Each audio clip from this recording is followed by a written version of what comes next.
It is the Beaver Banter podcast. I'm CJ Baumgartner, my co-host Ian Rivers, and Ian, we have a lot to talk about with Bemidji State sports. Fall sports are wrapping up here as we finish up with football, and we'll talk about how their season comes to a close.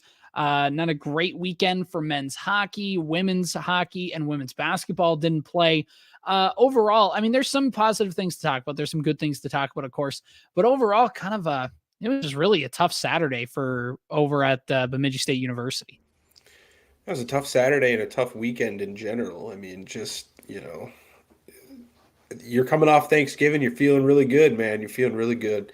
It's about to be a great sports weekend. And obviously, results were not what we had hoped for, but there's still positives to take away from just about everything we saw this weekend. And I think that that's what we're going to try to do and put a face on this week, this episode. Yeah, so let's start things off first by talking about Bemidji State football. They got the second round playoff game at the Chat, which is something we were all excited for. I tried to make it up to the game, Ian. I just, some last minute things came up, was not able to get to Bemidji. But I mean, from what I saw, still pretty good atmosphere from what I could hear on the radio, at least. I know you paid for the TV or the, like, to be able to view it video wise, because once again, they're charging $11 a game for some weird reason, even though they let us watch free the whole season. Ian, what did you kind of see in terms of just the environment and just kind of being able to watch the game? Well, the environment, I think, was everything we would have hoped for, and it makes me feel bad that I couldn't get up there myself. I'm pretty thankful that I didn't plan on it because I would have just been absolutely miserable in the cold with the sickness that I came down with on Saturday morning myself. So, it worked out better for me to be on the couch, but I was glad to see that people had come out to support the team because, like we said, last year was super cold. And so that I think had a big effect on it. And this year, I think it was a benefit because if I remember correctly, last season's was the weekend before Thanksgiving break. So everybody had already said, all right, I'm done with classes. I'm dipping. I'm getting out of here. This year, it seemed like more people were in town, whether it was students and or just, the public in general. And so I think it was a good atmosphere. And yeah, I was super impressed with that, even with it being what 20 some degrees, low 20s that day. It was still a good turnout and it was a good atmosphere from the jump. Yeah, exactly. I think that part, because like you said, it's Thanksgiving, and I think that there was a big emphasis by staff administration to kind of get that game to be a good atmosphere, and it did turn out to be that way. Now that the actual on-field game started off really well. I mean, the Beavers got up 17 points early. It looked like, well, Bemidji State got the upset right away. They get the home game. They're going to ride this momentum, and who knows what's going to happen in the next week. But hey, they're going to get to that third round of the NCAA tournament for the first time in program history. And things just kind of stalled out after that first quarter. Bemidji State gives up 21 unanswered points. Their season comes to an end. And I mean, I was listening on the radio, but I mean, you were watching the game, Ian, from just did things just kind of sounded different after that first quarter. I don't know quite how to phrase it or what exactly was kind of the turning point, but it felt like things just kind of flipped a switch and whatever Bemidji State was doing just couldn't get going. Now, the defense, I thought, still played well. I know they gave up 21 points. I know that they gave up a touchdown late to give up the lead, but at the same time, the defense kept them in a position to win. I don't know. I guess here I'm kind of just spewing some thoughts out here, but quickly, Ian, kind of what are your takes on that game? What went wrong after the first quarter? It was hard to tell. It was kind of just, yeah, nothing just worked. I mean, it was weird because it was literally like a light switch. The first quarter 17-0 at the end of the first quarter, and then all of a sudden Bemidji State couldn't get anything to work, or they couldn't get it to work consistently. So they'd have a couple of plays in a row, and then it would just stall out. And their defense played pretty well for a while. Central Washington just kind of was slow and methodical about it. Everything they did was very efficient. There wasn't too many huge, chunk plays that they were able to get on this Beavers defense. But offensively, it just really dried up, and I don't know what necessarily went wrong because there was nothing. There was no one thing that you kind of looked at and pointed to where it was just like, all right, well, we're just not completing a single pass right now, and we're not, it was short runs, losing yards on runs, it was dropping passes, it was overthrowing passes. There was a little bit of everything kind of sprinkled in there, and most of the time, it was just good defensive plays by Central Washington. And then, of course, the fourth quarter comes, and it was just, I mean, that's got to be the most gut-wrenching way to lose a football game. And we here know a thing or two about gut-wrenching ways to lose football games with our pro football fandom backgrounds that we have. And that one is right up there. I think that Central Washington got the ball back with like 13 minutes or so left in the game, and BSU did not touch the ball again. And it's just crazy to think how that could actually happen. Like that. It's just crazy. How perfect you have to be offensively. And, there was a few lapses defensively from Bemidji State, but it was like every time you thought you had them, in that, all right, it's third, and the one that really breaks your back is the 3rd and 12.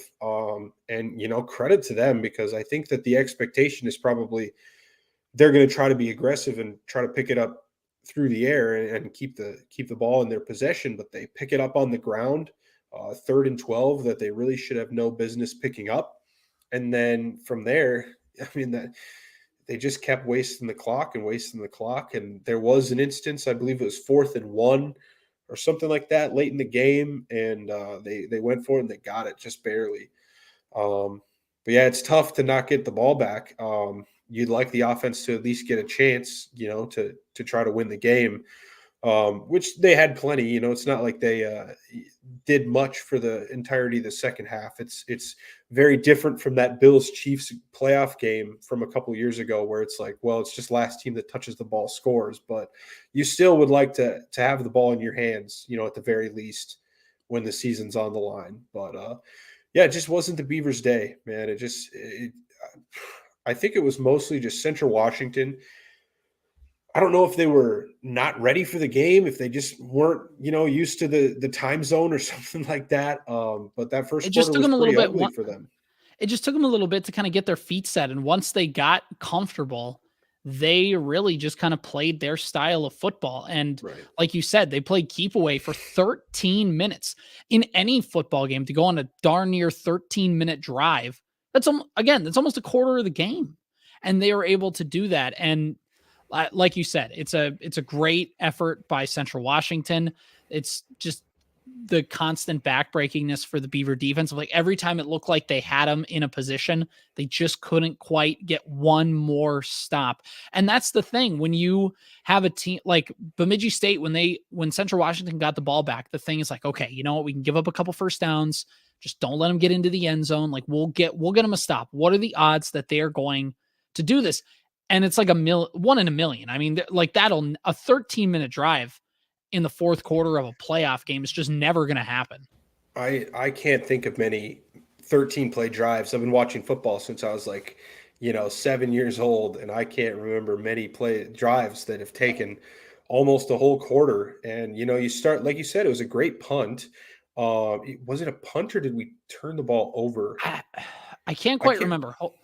I'll look up the play log. That may have been the drive where we stalled out in the red zone trying to go ahead or something like that. But either way, you get the ball defensively. You've got great field position. They were at like the 2-yard line or something. And you're like, all right, if we can force a stop here, it's whatever. We'll get the ball back with 10 minutes left, 9 minutes left, whatever it is. And, we'll have a 55-yard field to try to drive and score another touchdown. At first it looked pretty doable, and then there was some penalties and some it was tough. It was really tough. And like I said, I can't imagine being one of the players on the team, when you have to endure that, especially on the sidelines. If you're an offensive player, and this isn't me bashing on the defense, but I can't even imagine if you're a defensive player, sometimes you're on the sidelines and there's nothing you can do to help when your team's on the field offensively. And this was just the offense watching on in horror as, Central Washington, like I said, most of the day, that's what it was, just slow and methodical. And honestly, that's what, we're trying to do defensively is make them be perfect. And they just were, unfortunately. They met the challenge, and that's what stinks about it. Look at this stat, Ian. Time of possession. And I know that it's going to be skewed because of that last drive. So like that last 13-minute drive is going to skew a lot of this. But Central Washington owned the time of possession 43-17. It's a big deal. And I get, like, I was listening to the radio broadcast, and obviously it's going to look like I'm digging at Bolte. I'm not. Like, I think he's right when he says, it's not always about time of possession. It's about the number of plays you run. Because sometimes, like, there's just, the Think Monday about Night the Football Chip Kelly Oregon offense, dude. Right. They put up like 60 points a game, and they'd have the ball for 10 minutes. Right, exactly. Think of the Monday Night Football game. I know everybody wants to forget that because it's like just an ugly game of football all the way around. But like the Chicago Bears dominated time of possession in that football game, and they almost lost. Like, that time of possession isn't the be all end all, but it's hard to win a lot of games when you do that. When the other team has the ball for 43 minutes, and I know it's skewed a lot because that last drive, but the last drive did happen, and I'm not trying to dog on like this. We're not trying to dog on the football guys, because these kind of losses happen. It's the second round of a tournament. You're playing a good team. Like, both teams got upset. Both teams were the upsetters in that first round. So both teams are playing with house money. Like, there's just a lot of things going into that. But because when you look at everything else, pass yards, Bemidji State had over 100 more pass yards pretty much. In total yards, it was pretty much even. Central Washington had 222 yards on the ground. CWU committed 6 penalties for 30 yards. BSU had 3 penalties for 30 yards. Central Washington had 25 first downs compared to Bemidji State's 10. And here might be the key, Ian. On third down, Central Washington was 7 of 15. Bemidji State 2 of 9, and 0 for 2 on fourth down conversions. Yeah, that's a lot of times the story of the game comes down to those conversions and how you allow teams to convert against you, and then the red zone too. And I don't think we were particularly bad in the red zone in this game. That's not what I'm trying to say, but I'm just bringing that up as a point of emphasis. That's what you look at in these types of games is how do those things go? In close games, those types of stats are going to matter more. Time of possession matters more in a closer game, obviously, than it does, to, like I said, that Oregon offense. That's what I think about with time of possession all the time. You'd see the stats and be like, yeah, it was a 6-play, 1 minute and 4-second 80-yard scoring drive for Mariota, and it's like nuts offense, but it doesn't matter because they're up by 35, at halftime. Right. That's not the case in this type of a close game. In this type of a close game, that time of possession does kind of matter a little bit, because when they did have, if they finished with 43 minutes of possession, 42, 13 of that came in the fourth quarter, sure, but they still had 30 of it entering the fourth quarter. And that means your defense has been out there for a long time, getting worked down and being tired. And that's something that, you have to be able to dictate a little bit of because it's a thing, it's a stat for a reason, and it does matter to a certain extent. And if you get dominated by that much, that's when it really starts to hurt. But yeah, of course, the 13 play is going to skew it more than it averagely should. So looking at the final drive here, I know that this started by trying to look up kind of how Central Washington had the ball at their own 2-yard line. Remember, Brandon Alt on fourth down, it was a 4th and 7 at the 11-yard line. Bemidji State has to score, a touchdown, or at least in that situation, they're going for it. They're trying to do what they can. They're right at the precipice of scoring. And Alt threw an interception at the 2-yard line, which, again, throwing an interception in that situation isn't bad because it's fourth down. So just throw it. And like, if it gets picked off, it gets picked off, because then they start at the 2-yard line. That's, outside of converting, that's, if you're not going to get the first down, that's probably about the best possible outcome, because if the guy drops it, then all of a sudden they get the ball where you had it. So they get the ball at the 2-yard line.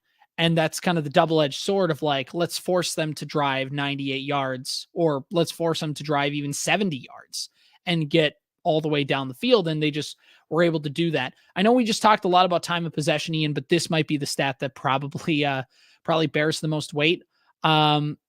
the 3-0 turnover differential. Bemidji State turned the ball over 3 times. Central Washington was clean in that department. And that's really just, I mean, it's those kind of little things. Bemidji State had every opportunity to win that ball game. Like they were in it. Like this isn't outside of all these mistakes, they still had a chance to win that ball game and they just couldn't. And when you can't come away with it, then all of a sudden all these little things kind of become a little glaring, going 3-0 in the turnover differential, -3. But looking at this game, and kind of as we get to the second half of the football game in that third quarter, when things really started to kind of go sideways for Bemidji State, it gets into the age old, because NFL coaches and high level college coaches get asked this question all the time, like, when is the right time to kind of try and play to run out the clock? When is the right time to play to keep going? Everything. I mean, the Vikings have to answer that question all the time. What are your thoughts kind of in that second half from just kind of your perspective? In terms of what Bemidji State was trying to do to... Yeah. In terms of offensively, do you feel like they were trying to hold on to the football and hold, or do you think that, like, just in the course of the game, Central Washington was kind of just being able to do what they wanted to do? I think I do think it was a lot of Central Washington just being a really good football team and dominating the. I mean, they were a game away from being able to be, I mean, maybe the 2 seed in the region. Like, if they would have won their game against UT Permian Basin, they might have been, up there hosting Western Colorado, or Colorado probably would have been the 3 seed or the 2 seed still. But yeah, we could have very well been playing them in the first game instead of Permian Basin.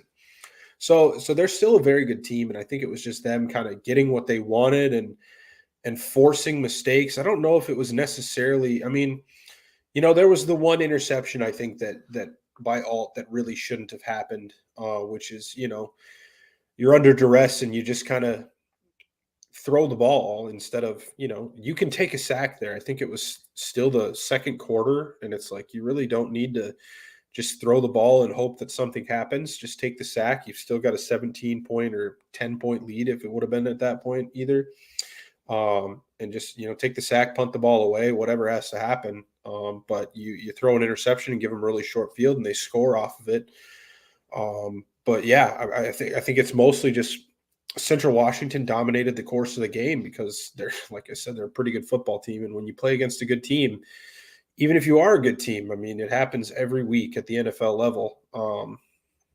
Look at Chiefs Eagles last week. I mean, the Chiefs are a really good team. They didn't score a single point in the second half because the Eagles are also really good. So it's just, there's nothing to be too disgruntled about. I mean, obviously, you see me tweeting during the game and I'm talking about turnovers and doing all this and doing all that. And I'm a very animated sports fan. And so I kind of get in there and get hot during the game. But, I mean, there's nothing to be too. Now that you've had a chance to, like, step back and kind of right. Right. It's not like you're losing to, you Mary in this situation or something like that. Not to dog on them too much, but, it's a very different situation. And this is a very quality opponent that you went up against. The one thing that really sucks about it is you were at home and you started off so well. If this game is back and forth throughout, I think you feel a lot differently about how it turned out. 100%. It just sucks that you got up 17-0 and you felt like, oh yeah, these guys can't hang with us. And then all of a sudden the game script just turned. But yeah, I think it was just a case of the Wildcats. I think they're the Wildcats. Yeah, they're Wildcats. Yeah. Getting their feet underneath them, after that first quarter and settling into the game. And then they were able to play their brand of football, which unfortunately means that the Beaver season has come to an end. Yeah, I think that's the part that I think really is just going to hang with a lot of people, is just that they're right there and it felt like they started off so well and they were, even if they hang on and win ugly, it's like, okay, you know what? They did what they needed to do. It's a good football team on the other side. And, it's frustrating, but it's not frustrating, like you said, because they lost to a bad team. It's frustrating because the Bemidji State has been such a good football team all year. And because they had we talked last week with Marcus Hansen, NSIC Defensive Player of the Year. He said, we're trying to be a team of firsts. We're trying to be the first. He's a part of the first team to make the NCAA tournament, the first team to win an NCAA tournament game, the first team to get an NCAA tournament game at home. And now this year, They were a part of the first NCAA tournament. They were part of the first Bemidji State NCAA tournament team to get a home playoff game in the second round. So like this is a team that's did a lot of good things. I mean, they're a team that again only had 2 losses on the season. They're a team that went down to Texas Permian Basin, a good team, and basically took care of business and got back up here and got the opportunity to play that other game. They're a good football team. They were.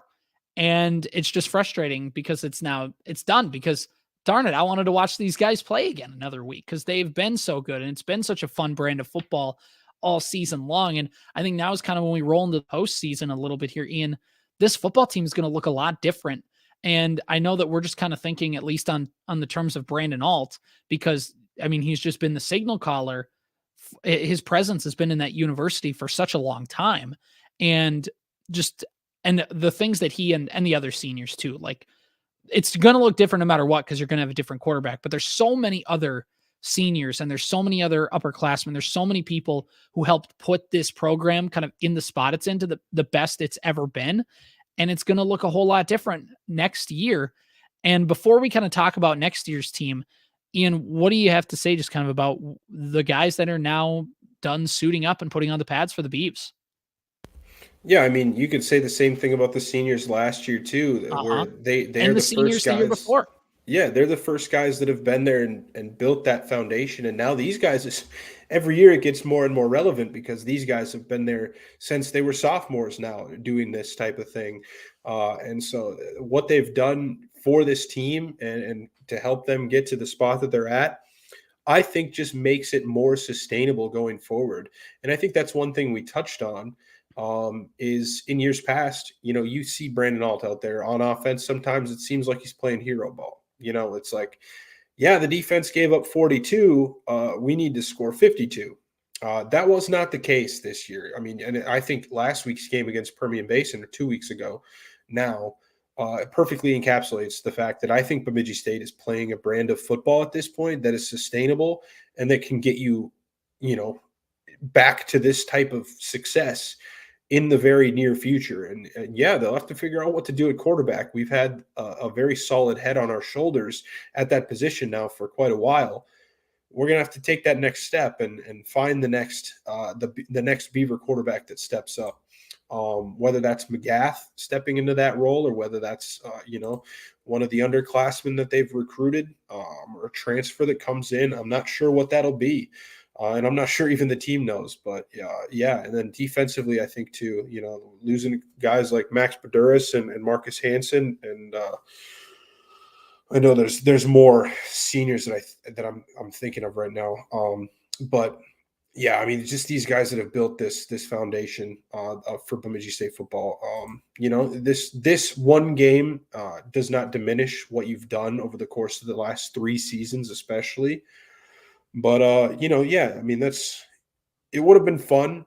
I think even if you're playing against a team like Colorado School of Mines and you're going into the game thinking, all right, they just manhandled Augustana, who kind of manhandled us, not really, but they beat them. us. They beat us pretty handily in the end. It would have been fun to see the measuring stick from where we were 3 years ago when we played them, or 2 years ago. Yeah, because 2 years ago, yeah. Yep, 2 years ago. It would have been fun to see the measuring stick and how much closer we could have kept that game. Or maybe, they're having an off day and we're having an on day. And we go in and pull a miracle upset or something like that. Because I think this team, had that type of mentality about them. But, it didn't happen. But hey, like we talked about, man, they got back to the playoff and they won yet another playoff game. And eventually, hopefully we see, this team, the more times you do that, the more relevance that you gain. I think the more likely you are to keep doing it. Right. 1 year might be a fluke. 1 year you might get in because you had a weak schedule and you won a game you shouldn't have, and you get in and you lose right away.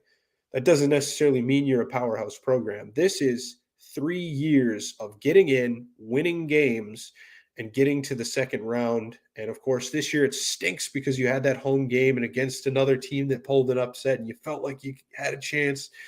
But Central Washington, if you make the D2 college football playoff, you're a pretty good team. You You're can't pretty just good. luck into this. You know, If you get to the there's no second four round too, lost teams. Yeah, especially if you get to the second round. Yeah, there's no four lost teams just walking into this tournament. You know, so I think that, you know, it does not diminish anything that's happened over the last 3 years. This is still very good result for the season. And I think that obviously that day, and it'll probably still suck for a little bit, but I think even when they look back, you know, a couple weeks from now, they will also see that. and this is the crazy part too, Ian, because I think, you know, with alt, and I know that there's a couple other, I'm sure, holdovers, but Brandon Alt was on campus when we were on campus, and that's kind of the weird part because now we're like I feel old a little bit here because everybody else has been like we've been off campus and not as students, and that's kind of the weird part of kind of turning that page and getting to do some of that stuff. But I mean, what you said about the defense, this team, you know, even not just in the game against Permian Basin, but I think even kind of the latter chunk of the season. I think in that last quarter, especially, Bemidji State became a defensive football team and relying on the gangrene defense and being able to do some of that stuff. And it bodes well for the future when we talk about this with girls soccer all the time, women's soccer all the time, is they're just built to play really, really good defense, and that carries over. And that good defense is still going to be around. There's still a lot of guys who can do a lot of good things on that defense. So Ian, this is going to be kind of our last conversation about football for a little bit. Is there anything else kind of related to the football team that you want to get off your chest before we kind of take a breather and move officially fully into winter sports? Uh no, I mean, like I said, I think it's sustainable, and I think that you shouldn't necessarily. I know that it's a habit. You know, you lose a good quarterback. It's college football from D1 level all the way down. I'm sure that's the habit. You lose a quarterback, and you're assuming, all right, we got to find the next guy. This is not necessarily the case for this team. They're not necessarily going to go back to that 6-win team that we were, you know, back before even you and I stepped foot on campus. This is still a good program, and they still have a good defense. They're still winning football here. So keep that in mind when you're coming out for the games next season and planning your trips up. They're going to win a lot of football games. Yeah. Oh yeah. Next year. Yeah. They're not going anywhere. Yeah. And then just, I guess, thank you to all the players and coaches that they gave us the time of day this year and helped us out with that. And we might not be done with, you know, some of our football content coming down the pipeline. We might have some other stuff that we want to try to work out, but we'll see. But yeah, thank you, Marcus and Bryce and Coach Hine and Brent Bolte even and the entire team for inviting us up to go to the you know, selection show up there with them. That was super fun. And it was a fun year. I mean, yeah, like you said, they got to 9 wins, and I'm willing to bet they would have gotten to 10 if they wouldn't have been so lazy and had a bye week in there. Man, just schedule a cupcake. No. Personally, I just blame Upper Iowa. Yeah, right. Yeah, if Upper Iowa, it's not us; it's Upper Iowa's fault. If they weren't cowards, yes, then you know, have to deal with this. But no, one last football related thing. Senior offensive tackle Ty Cobb named just one of 8 finalists for the 2023 Gene Upshaw Division II Lineman of the Year award. The winner of that will officially be announced on December 4th. But again, he's one of the finalists for that. Very cool.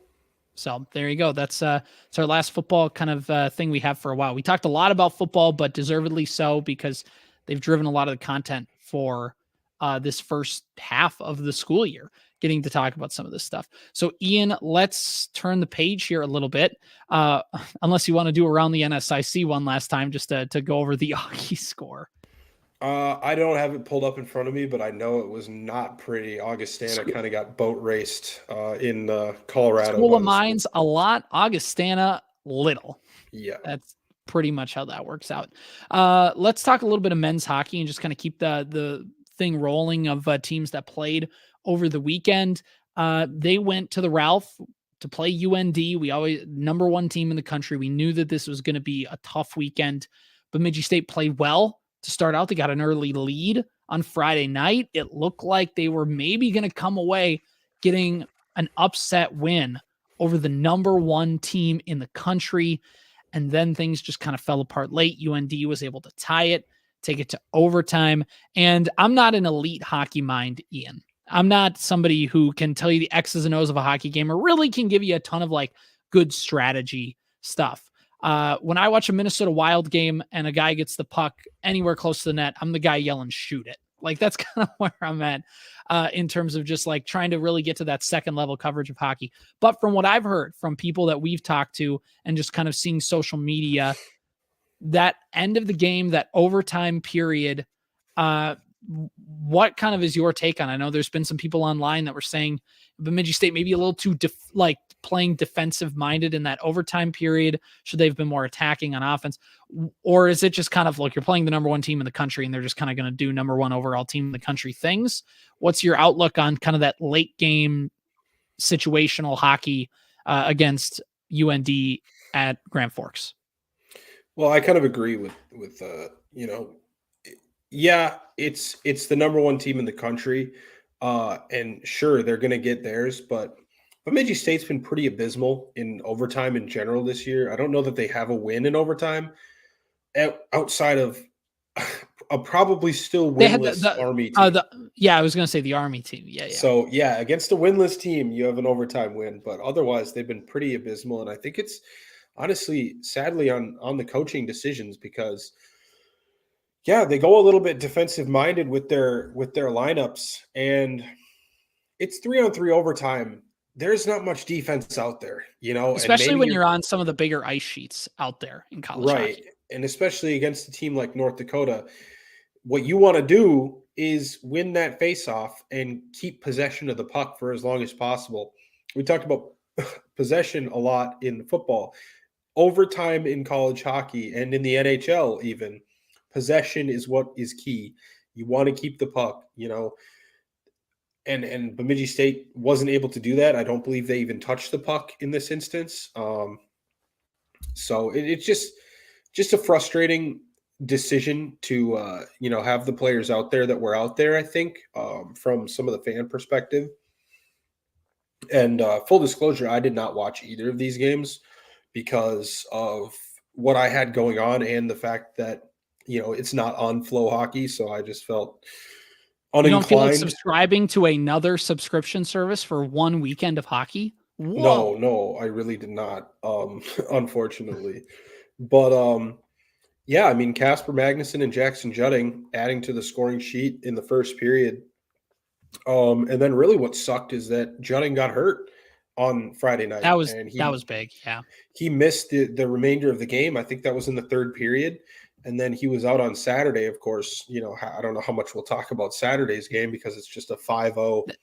Yeah, that's number one team in the country doing number one team in the country things. Exactly. And when a player that – I'm not saying Jackson Jutting makes up 5-0 deficits for the Beavers, but he is one of the better players, and he's been red hot lately, especially offensively. So it definitely hurts to not have a guy like him out there.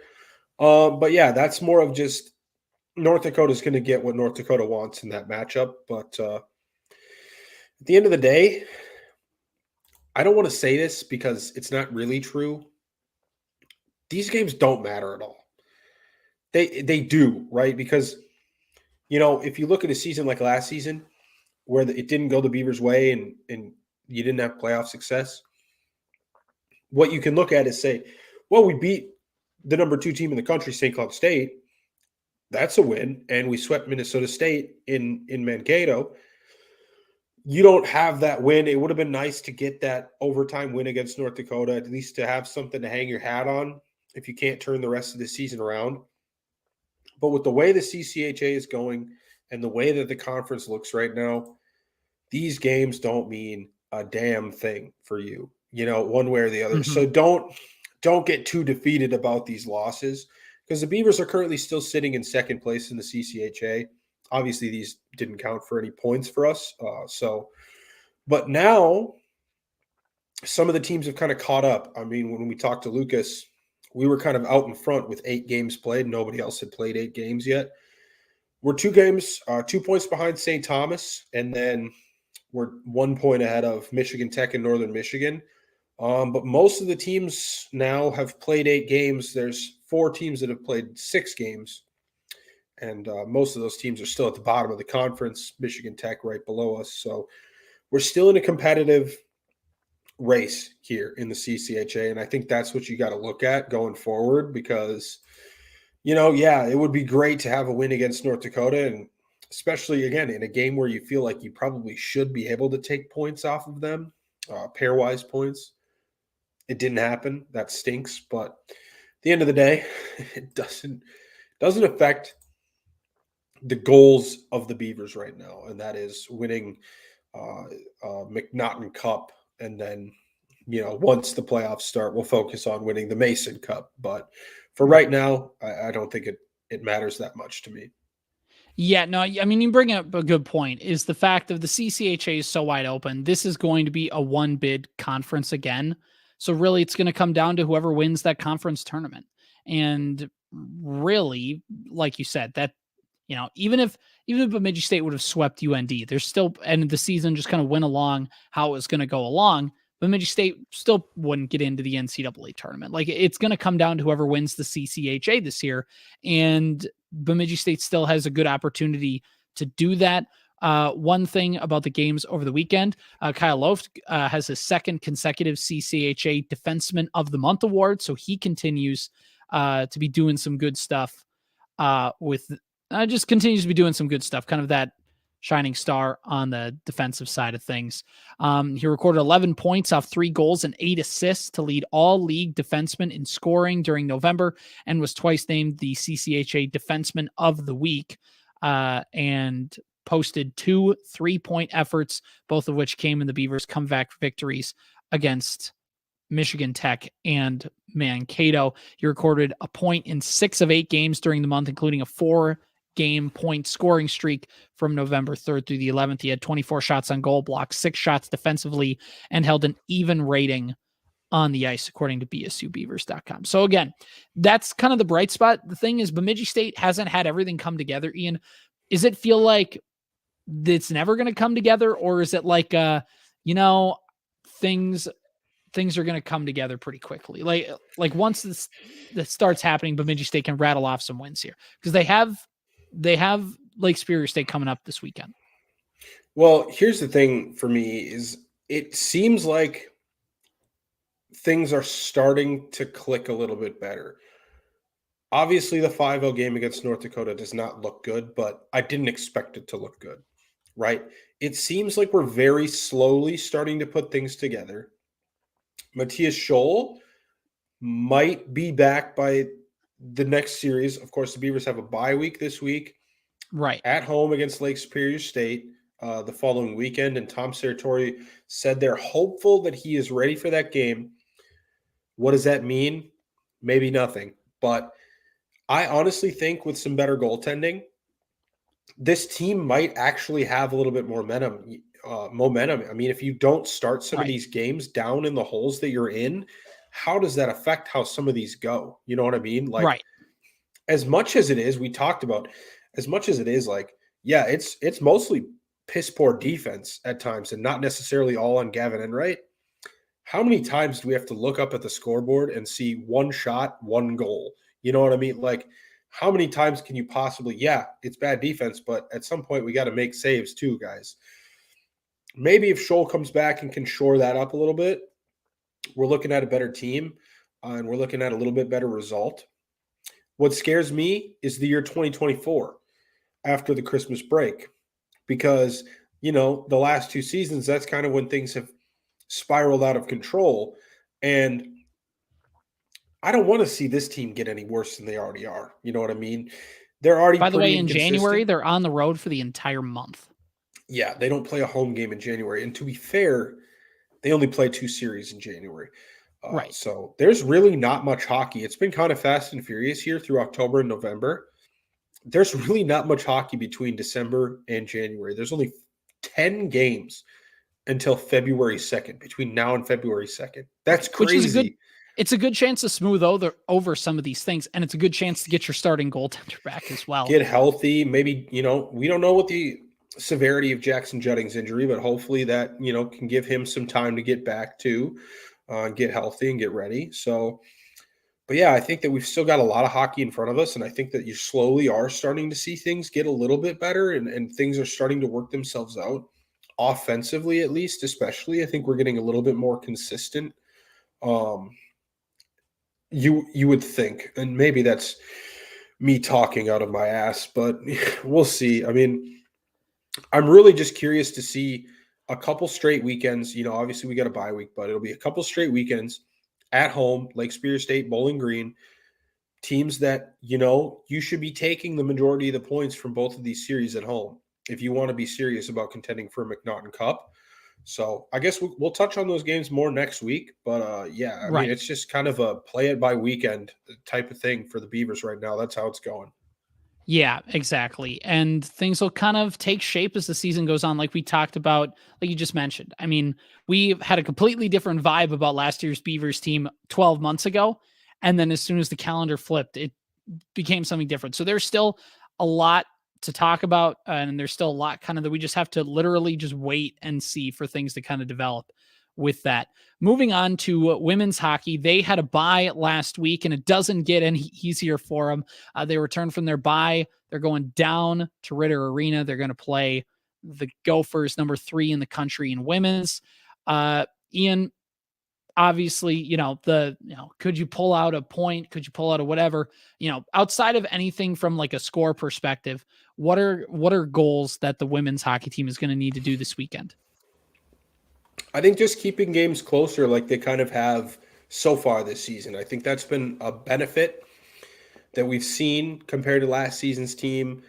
It's not been quite as lopsided. It's still a little bit ugly, but it's not been hideous. So that's, I think, a goal. And obviously, if you can take any points off of Minnesota, do it. I mean, it's going to be a 3-way fight for the 6th seed this year. And you know what? What does the 6th seed get you right now in the tournament? Minnesota. So that's not necessarily any better or worse than Ohio State or Wisconsin at the top of the conference there. But hey, it's an improvement from what it was last year. So yeah, I mean, if you can take any points off of this series, good for you. But yeah, I mean, just look for the moral victories, score some goals, try to keep the games close. Exactly. And moving on now, let's go to women's basketball. They also had a bye over the last weekend. Of course, on the season, they are 2-1. Their last game was on the 18th of November. They played Minnesota Morris. They won 71-50. And now, Ian, we are officially into the NSIC schedule for men's and women's basketball. I know women's basketball is a game against Valley City State coming up little less than a month from now. But other than that, it's full on conference games the rest of the season. So they have Minot State coming up, Minnesota on Friday, Minnesota Crookston on Saturday. I think they can split this weekend. I think they should be able to beat Minnesota Crookston and at least come away with a conference win. Again, a team that's kind of having to refigure some things. They had that good run a few years ago, still trying to figure out who they are kind of in the post, kind of that first core of Coach Stoltenberg's team. Now they're kind of working into that second one. What's kind of what's the outlook for this weekend? What do you think they can do? I think you're looking for a split too. Maybe both these games are at home. So, I mean, you're projected to finish 14th in the conference. Go shock some people, but Minnesota Crookston right now 4-3 overall and 1-0 in the NSIC. Who do they beat? And I'm not sure. I can check that. I'll look it up. Yep. And then Minot State, that's a much more winnable game. They are 1-7 overall and 0-1 in the NSIC as of right now. Yeah, go get that split with them. Yeah, go once again. It's the Beaver Battle or Beaver Bash, Ian. Beaver Bash. That's what we've made. Did we? Wait, I think it was Beaver Bash, and we changed it to Battle. I think we said I'm pretty sure we changed it to Battle because we had always said Beaver Bash, right? Right. But then somebody corrected us. So that's why my natural instinct was to go to Bash there. Right. But I do think that it's officially been named the Battle. So the Beaver Battle, yes, with Minot State. Yeah, we got that coming up. So make sure they defend that, ladies. Okay, we need this. I think we're 3-0 or 5-0 because so far this season Minot too. So they did, yeah. Women's soccer took care of business. Football team. Their football team ran from the grind, so we're going to count that as a win as well. So No, but Yeah, 5-0 exactly. so far in the Minot State season. That win for Crookston was against Minot State. It was a 67-54 victory for the Golden Eagles. That was in Crookston. That was a week from yesterday. Gotcha. So that's how that game went out. Minnesota Crookston has played St. Thomas, where they got smacked. That must have been an exhibition game. That was. They played Kearney. They lost by 9. They played Northwest Missouri State. They lost by 14. Played North Central University of Minnesota, which is an 88-52 win. Crown College, 91-46. So it's really, I mean, they have some wins, does Crookston, but there's not a ton here to suggest in there. And when you got Crown College on the schedule, you just know that one's going to be a win. They lost against Lynn University 72-57. They beat Barry University 73-67 as well. But you know, with this weekend, I think it's just important that they get back into the win column. At least, like you said, when you're predicted to finish 14th in the conference, take what you can, turn some heads a little bit early in the season, and make all the coaches kind of eat their words a little bit when they were putting that preliminary ranking together. Ian, let's finish things up talking about men's basketball, because they had some games down in Tampa, Florida. They ended up splitting St. Peter's. Okay, you know what? It's all the same. It's all the same. Dude. Actually not. Technically it's probably not, because like if you look at the Tampa Bay Rays, the stadium is in St. Petersburg, and that's why nobody goes to the Rays games. Yeah. People love the like Rays across the bridge. Yeah, across the bridge of a bay. And so it's like just daunting. And I know we don't kind of think of like, oh, it's just a bridge, but when it's the only bridge to get across like a bay of water, it is. It's terrible. I went across it last year when I was down in Florida. Well, actually, no, that was from Tampa to Clearwater. So there might be a different bridge. But the one that I was on was terrible. I mean, it still stands. Yeah. Like not great. So Bemidji State went 1-1 over the weekend. They got a win against, I believe, it was Tampa University was who they beat. They won by a score of 76-54. Then they played the host team Eckerd, and then they lost 73-75. In that loss to Eckerd, John Sutherland had a career high 31 points. So I don't know anything about Tampa or Eckerd. All I know is that, you know, they got one win out of 2 games. They played tough with the host team. And now all of a sudden they're playing Minot State and Minnesota Crookston. And this should be at the very worst a split for the weekend. How are we feeling about this kind of opening weekend of NSIC play for the men? Well, I thought it was a good weekend in Florida. You know, like you said, we don't know too much about this team, other than the fact that they were 2-3 after we beat them in Tampa. And then in the team at Eckerd, you know, you're down 13 at half and you make a pretty good comeback and you have a chance to win it at the end, and you missed a 3. I think they missed 2 3-point shots at the end that could have won them the game. But for Bemidji State, you're talking about? For Bemidji State, yes, over Eckerd. So, but sometimes those shots just don't fall, and Eckerd is a 5-1 basketball team so far. So, you know, we don't know who they've played or whatever. So still, you ran them pretty tough. Yeah, but you know, like you said, you know, Sutherland had a pretty good weekend. Dalton Albrecht, I think those are the 2 guys that are going to make this team pretty formidable this year. Like the post game for Bemidji State is going to be dominant this year. And I don't know if I'm going to predict them to go out and be like a top 4 team in, you know, the entire NSIC. But it looks to be a little different again this year because of the shifting with Upper Iowa. There's no more NSIC North and South, and that goes for basketball as well. So that is going to change the tournament format, of course. We'll have to dig a little bit deeper into that, obviously, later this season. But, you know, I think that this Bemidji State team can be a team to be reckoned with at the very least. Let's see. Crookston currently sitting at 3-3 overall. They are 0-1. Yeah, 0-1 in the conference. Sorry. Yeah, I'm looking at their schedule right now too. It's hard to tell who they've really played. Right. Yeah, and then Minot State 4-1. and 1-0 overall. But again, it's early in the season. You start to figure out more about these teams and who they're going to be once you start playing these common opponents, and you have some games to kind of compare and match up against. But yeah, early in the season, I like what I've seen so far.